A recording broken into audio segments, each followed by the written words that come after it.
All right, so first things first, when you open a new project, it'll give you a random name and you can change it. Call this tutorial 1, and then Control S to save. Right off the bat, we're only looking at one of the files in this project. There's actually 3 files. There's the JavaScript, which is where we are right now, and there's also the HTML file and the CSS file. HTML it's actually only one element of our web page. So this is like a very simple web page essentially. You could add like headers. So this is like a full-blown web page. But at the start, we're just going to be using the canvas. And you might say, like, I don't see a canvas here.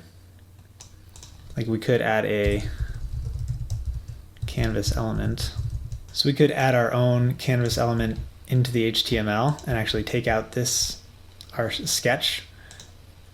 And we can't really see it. Let's add a border to it. So now I'm in the CSS. This is the styling. Okay, so we couldn't see it because it was white, but you could add your own canvas in here. Instead of doing that, when we call create canvas, this is adding a canvas to this page with JavaScript rather than doing it directly in the HTML. So we don't need this. We're going to use this. So this is a script tag, which is calling this script file, sketch.js. And so let's say we wanted to rename it, and I'll call it tutorial1.js.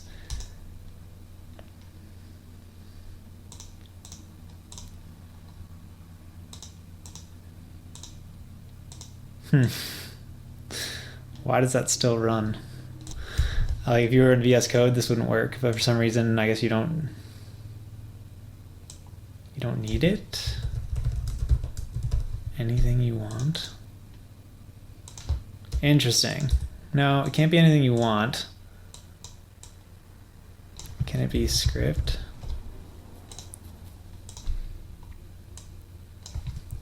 Sketch. So as long as you call sketch.js, P5 must be doing something behind the scenes, or the editor is doing something behind the scenes to make sure that this grabs whatever JavaScript file you have.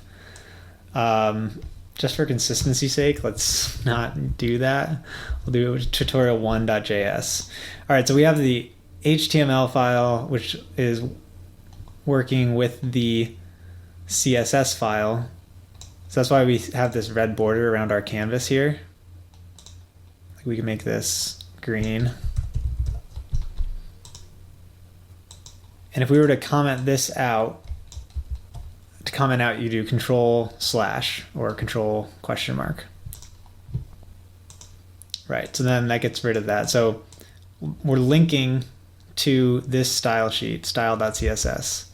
And similarly, we could change the name of this to tutorial1 style.css.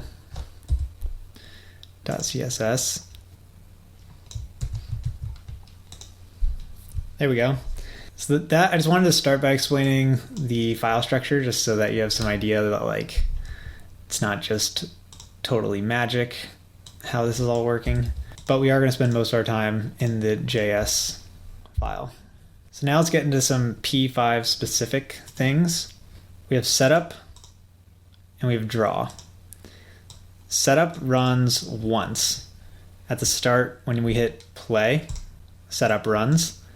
And then draw runs repeatedly once every frame. And I believe the target frame rate is 60 frames per second for P5js. So to demonstrate this, we're going to do something called console logging. So I can console log setup ran. And we're going to see down in this little console window here, setup ran. And then next we could say console.log frame drawn. Rather than repeat the lines all the way down, if it's the same thing, it just puts a little blue number next to it. Now let's create a variable called frame counter, set it equal to 0, and then we'll console log frame counter 0. Now we can say frame counter equals frame counter plus 1. And now we can see that the number of frames that have passed since we started. Easier way to do this is just to call frame rate in p5js and console.log frame rate, and it'll show you the current frame rate. Frame rate can also be used to set the frame rate. So as you can see, we're getting about 60 frames per second. We could set it to like 30. And as you can see, it's shooting for 30 frames per second. Hopefully that helps. So the console is like a huge help. You're gonna wanna use that probably quite a bit to like debug. Okay, so here we are defining the canvas, and this is giving it the width and the height. And once we define it, width and height are actually going to be variables that we can use in our sketch. Console.log width. And see, whenever it goes pink in the editor here, that means it's like a special P5 variable or something. 400, and I'll make the width 600 now, and you can see this changes. And I can do the same thing, height 400. So that's cool. And then we're calling background, and we're giving it only one argument. So in JavaScript, a function accepts an argument and like does something with it. So here we're calling the background function, which is filling our background with a color. And in JavaScript and p5js, colors work by going from 0 to 255. So, and it accepts an R, G, and a B value. So if we had 0 for red, 255, which is the max for green, and 0 for blue, we would get just a pure green background. And if we wanted to like mix pure red and pure green, we get yellow. And if we mix all three, we get white. And if you ever have all three of the same number, you don't need to do that. You can just give it one number and it'll just do the same thing. It'll give that to every single color channel.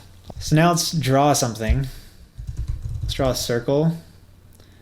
And circle accepts 3 arguments: the X position, the Y position, and the radius. So we'll give it 100, 200, or it might be the diameter, I can't remember, but 50. And it drew a circle. So how shapes work in P5 is it'll have like an outline, and that's called the stroke.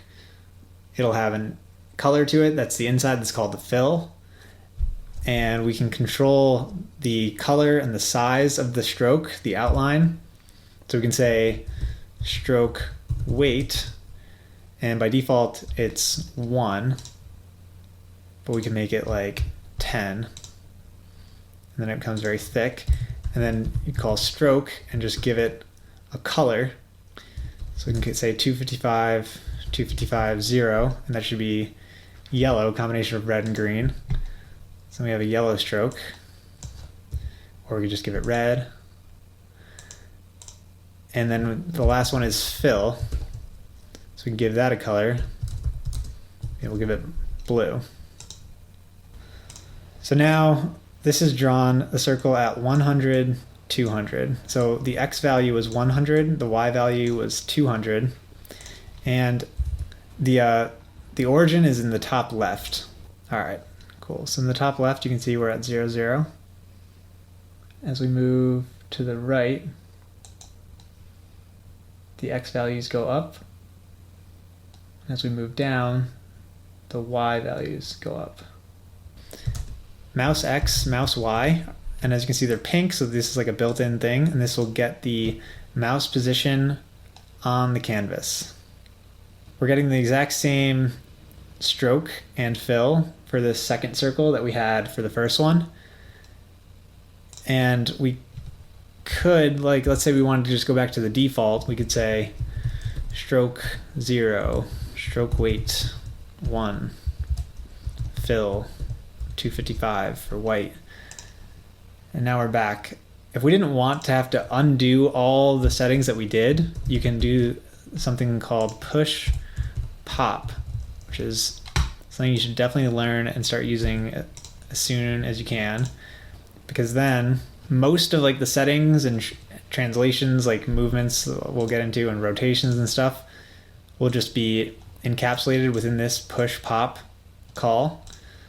So anything between here is like its own little drawing context. And then you're back to just whatever it was before the push call. Let's talk about functions. So a function is something that accepts arguments and runs a certain segment of code using those arguments. And it can either just do something or it can return a value. Functions can do a lot of things. So to make a function, you would say function, draw cross. We'll give it an X and a Y, and we'll just start there. For now, we'll just draw a circle at X, Y, and give it a radius of 30. Now if we call draw cross 100, 300, it drew a circle. Now instead of a circle, we want to draw a cross. So we'll do like line X, Y, and then X plus 100, Y plus 100. Let's see what that does. Cool. And then we'll draw another line of X plus 100, Y, X minus 100, Y plus 100, X. There we go. Now let's give it mouse X, mouse Y as the coordinates to draw the cross at. And as you can see, now we're drawing a cross. So this is how you can sort of encapsulate sections of your code into functions and then call those functions, rather than just doing this and putting this directly in your code. And then like your draw function is just going to become unreadable over time, or like, you know, not unreadable, but like very difficult to like parse. And you may find yourself like doing something like this, which would be like writing a comment and saying drawing a cross, and saying like, you know, end of drawing a cross. Because if this gets really long, like you're gonna have like several lines of code and try to like, you know, see everything. So it's good to start getting into the habit of just encapsulate that code in a function and then call that function. All right, let's draw some shapes. We already drew some circles and some lines. Let's draw a rectangle at mouse X, mouse Y, 150. So we gave it the location, the X and the Y value. We gave it the width and the height. Now you can change the rectMode to center, and then it'll draw it from the center rather than drawing it from the corner. This comes in handy, especially if you wanted to like rotate the rectangle. If you don't know about this, you might end up doing a bunch of like math to figure out like where the center point would be for the rectangle and subtracting the width and the height and stuff like that. So it's helpful to know these little things that are built into P5 already. And a good way to know is like Google it first, or just search through like the reference docs and see if you can find anything on it. Let's add an image. So you can upload files as long as you're logged in. All right, so I've got this picture of a man.png,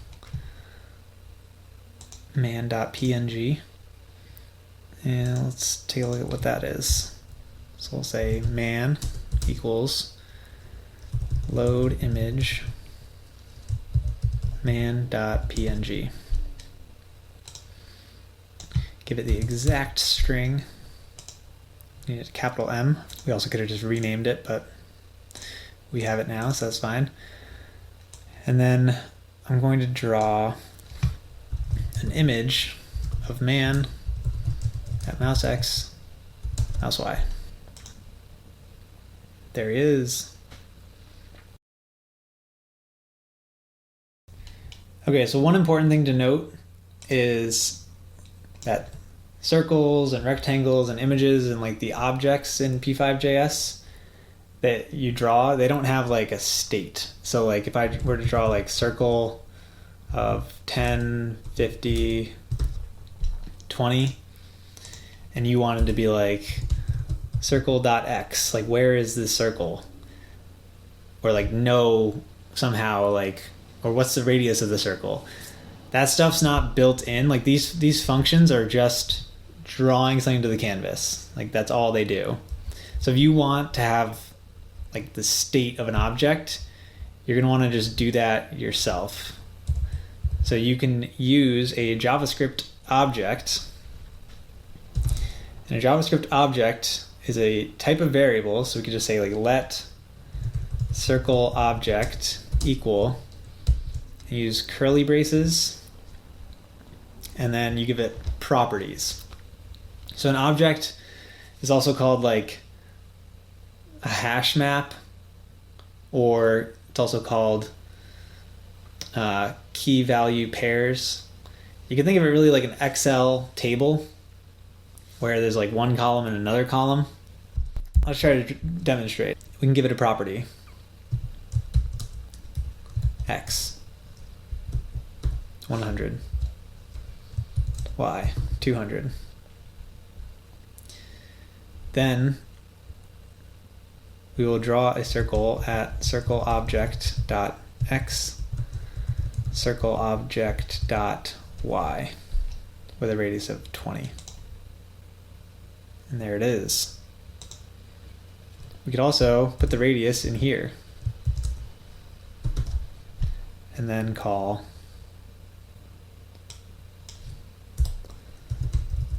circleObject.r. So now we have the circle object that we're referencing to draw a circle, but we can do even better. We can give the circle object its own drawing capability. So we can say draw, and we can give it make that a function which will do this.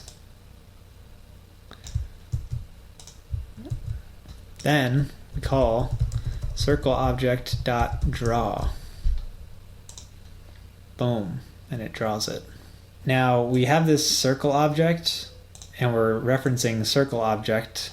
Instead of doing that, we could just say this, which is like the thing that we're inside of right now, this object, this. So this.x, this.y, this.r, and it'll do that. So why is that cool? Now we can like know where things are. So we could say circle object, and we can know its x, y, radius, and the functions that it has. And functions inside objects are called methods. So this could be helpful for like doing something with a game. Like if you wanted to know if you were close to the circle, you could say like if mouseX. So there's actually a built-in JavaScript function called dist. So just real quick, I stopped that because the console is actually like super expensive for performance, and it will make your sketch lag really bad. So just be aware of that. Like when you're console logging a ton of stuff, like your sketch is going to run super slow. All right. If the distance from my mouseX, mouseY, to circleObject.x, circleObject.y, if that distance is less than circleObject.radius, I will do console.log hit.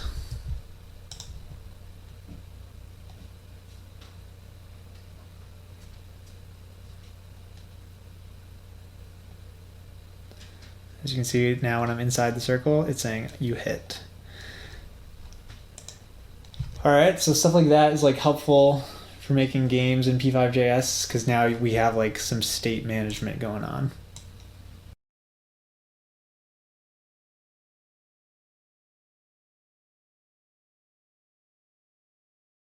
If you want to make 3D games in p5js, you can do that because there is a mode called WEBGL. So we add a third argument to this create canvas function called WEBGL, and now we are in WEBGL mode. I can show you that. We can draw a sphere. Boom.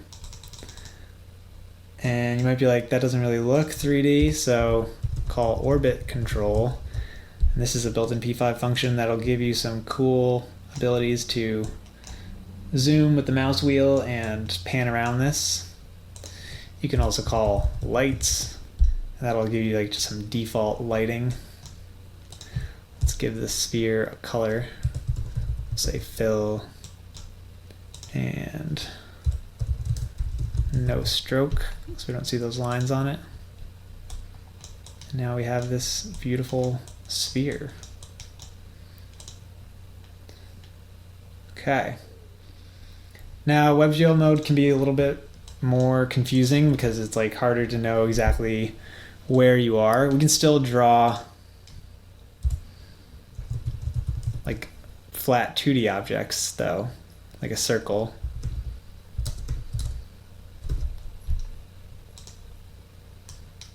And as you can see, look at that, it's like a flat circle.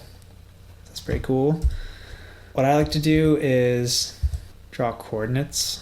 So a lot of times I'll do like a line, and you can give the line, rather than giving it an XY and an XY, you can give it an XYZ and an XYZ, and it'll draw a 3D line. So we say 0, 0, 0, 200, 0, 0. And that'll draw a line in the X direction, right? Because this is X, Y, Z, X, Y, Z. And we'll give that a stroke red. Let's do the same thing, make it green and draw the Y-axis. And then make it blue